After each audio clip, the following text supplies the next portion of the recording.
Regardez, j'ai lavé, elle est toute propre. Et normalement, je pense qu'il y aura plus de neige, je pense que c'est terminé. Alors j'ai remonté les pneus slick. J'espère pouvoir bientôt faire une vidéo, une fois que la carto sera terminée avec tous ses chevaux, histoire qu'on ait une belle vidéo. Elle est belle hein, quand elle est propre, hein. Toujours en admiration devant l'auto.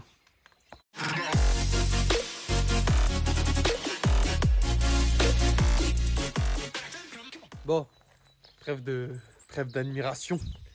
Déjà, bonjour à tous. J'espère que tout le monde va bien et que la vidéo du Quick Shift vous a plu. Moi, elle m'a beaucoup fait rire. J'ai bien aimé la tournée et la montée. Enfin, voilà. Aujourd'hui, une vidéo un petit peu plus pédagogique, on va dire. Je vais essayer de bref et court sur le montage et le branchement du capteur 1,6 litre. Alors, déjà, je remercie un abonné qui m'a envoyé un lien eBay pour acheter justement le capteur pour pas trop cher, une trentaine d'euros, je crois. Donc, je sais pas. Lui, il a pas de souci. Apparemment, il va nickel. Donc, je vous ferai un retour si jamais j'ai des soucis. Mais bon, je pense qu'il n'y a pas de raison. Donc, voilà. Alors, certains m'ont demandé aussi, et on me pose la question, à quoi ça sert et pourquoi monter le capteur 1,6 litre. Alors, je suis pas ma peur. Tout ce qui est bricole, broye, tu vois bien, un petit peu mécanique, ça va, mais une fois qu'on arrive aux ordinateurs, ça devient un petit peu compliqué.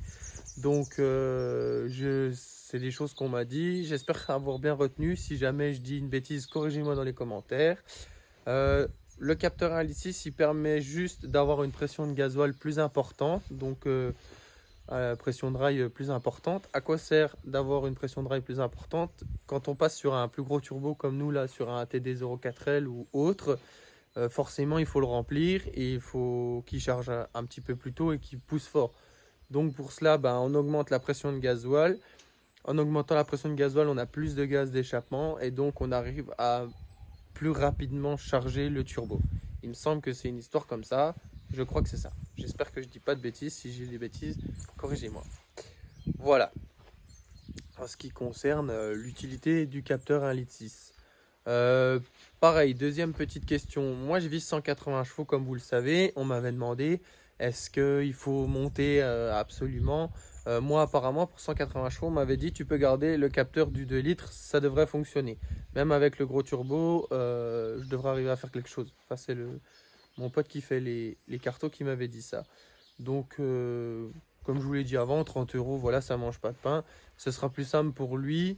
Euh, tu fais, enfin, on se fait quand même. Je sais pas exactement comment ça fonctionne, mais au moins la voiture, elle aura pas de coupure. L'avantage du capteur 1,6 litre, c'est ça. Lorsqu'on va augmenter la pression, souvent le calculateur, enfin, la pression de rail, elle détecte le capteur et hop, le calculateur déconne et la voiture se coupe. L'avantage du capteur 1,6 litre, si je dis pas de bêtises, c'est ça, on peut aller jusqu'à 1800 bars. Après, je suis pas sûr, mais il me semble que c'était un truc de mémoire comme ça. Il me semble que c'était ça, ouais. Donc forcément, tu peux envoyer plus, la voiture coupe plus et t'as plus de problème. Donc voilà en ce qui concerne le capteur. Alors oui, pour 180 chevaux, comme je viens de le dire, tu peux garder le 2 litres.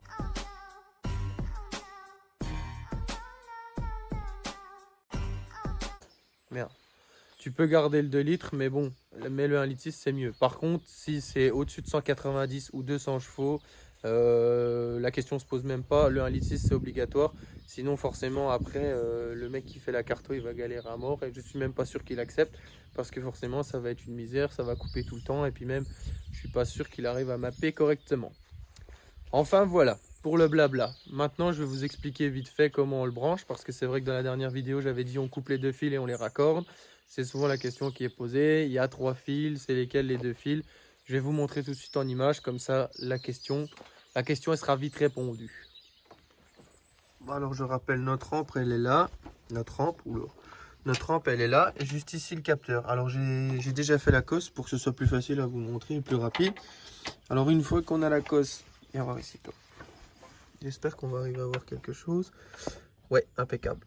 Alors juste au bout de mon doigt ici, on va zoomer encore un peu. Juste ici au bout de mon doigt, vous pourrez constater on a un numéro 3. Et juste ici au bout de mon doigt, on a un numéro 1. Donc 1, 2, 3.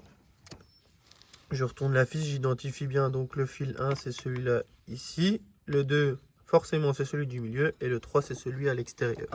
Alors avant de monter mon capteur, je coupe mes deux fils juste ici et je les inverse. Je raccorde donc celui du milieu avec celui de l'extérieur, donc le 2 avec le 1 et le 1 avec le 2.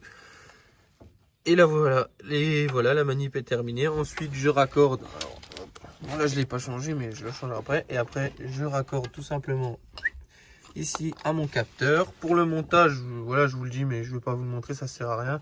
Le capteur il est juste là, on prend une grosse clé, on fait un peu de place dans tout le bazar. On le dévisse, on revisse l'autre, on fait la petite manip avec les fils, on rebranche et voilà. J'espère que tout le monde a compris la petite astuce. N'hésite pas à mettre un petit pouce sur la vidéo. Et normalement, la prochaine vidéo dans laquelle on se retrouve, c'est la carte au final. J'espère enfin pouvoir arriver à sortir ces 180 petits poneys de ce petit mazout. Donc voilà. Allez, bisous.